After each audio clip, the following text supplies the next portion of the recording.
Press conference का मुख्य मुद्दा उपचुनाव टालने का है। आज देश और प्रदेश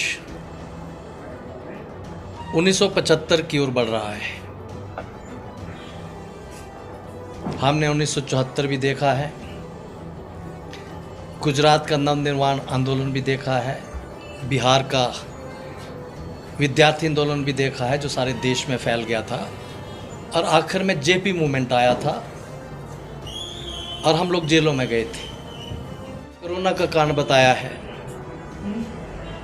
क्या आंकड़े सही हैं आपके? अपने आंकड़े दुरुस्त करें और प्रदेश की जनता से माफ़ी मांगें, वरना हमको अगली कार्रवाई करनी पड़ेगी। आप स्वतंत्र नहीं हैं कि आप संविधान से भी ऊपर हो गए हैं। आप जो कुछ कहना चाहें आप कह सकते हैं। मैं ये रिपोर्ट लाया हूँ, ये कोरोना की ही रिपोर्ट है। आज 7 सितंबर 2021 की इसकी फोटोस्टेट कॉपी भी मैं आपके लिए उपलब्ध करा दूंगा। क्या आधार है आपके आंकड़ों का? पहला मामला, इसको मैं रिजेक्ट करता हूं, यह गलत बोला गया है, गुमराह किया गया है, जनता इसका जवाब चाहती है। दूसरा, आपने कहा भूस्खलन बहुत बड़ा खतरा है, बारिशें आ रही हैं। अरे मूर्ख से मूर्ख आदमी भी हिमाचल प्रदेश का, अनपढ़ से अनपढ़ आदमी भी जानता है बारिशों का सीज़न पहले जुलाई और अगस्त होता था, लेकिन पिछले कुछ सालों से चक्र बदला है तो ये 15 सितंबर तक जाता है। 15 सितंबर के बाद कुछ बारिश नहीं होती है। और चुनाव आपने कराने होते तो बंगाल के साथ होते तो 31 सितंबर तक हो जाते, 30 सितंबर तक हो जाते। 15 सितंबर के बाद यहाँ बारिश ही नहीं है। और मैंने जो तथ्य कलेक्ट किए हैं, वैज्ञानिकों से किए हैं, पिछले कई सालों से किए हैं, वो क्या कहते हैं?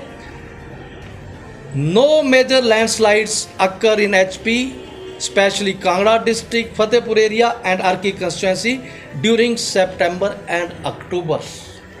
वो कोई नहीं कह सकता है, लेकिन रूटीन में कोई बारिश नहीं, कोई भूस्खलन नहीं। आपने ये दूसरा बहाना बनाया है उपचुनाव टालने। और तीसरा कारण तो इतना मजाक बन गया कि आपको शर्म आ जानी चाहिए। आज तक तीसरा कारण बनाया आपने, सेब का सीज़न है इसलिए हम डिस्टर्ब नहीं कर सकते। चीफ सेक्रेटरी साहब आप बताएं, जयराम जी आप भी बताएं, ये फतेहपुर में कितना सेब पैदा होता है, अर्की में कितना सेब पैदा होता है? पूरा फतेहपुर अर्की जोड़ के आप सीजन के 2 ट्रक भी निकाल देंगे, मैं राजनीति छोड़ जाऊंगा। आज इस सीजन में सितंबर में कौन सा सेब का सीजन फतेहपुर के बागवान को प्रभावित करता है, अर्की के बागवान को प्रभावित करता है? आपने कैसे ये उपचुनाव टाल दिया फतेहपुर अर्की के? इतने अनपढ़ है कि आप जो भी बकवास करते जाएंगे वो बकवास सहन करते जाएंगे। मैं बकवास शब्द जानबूझ के कह रहा हूं। कोई कल को मुझे विद्वता की भाषा ना समझाए कि शब्द बड़े सोच के बोलने चाहिए।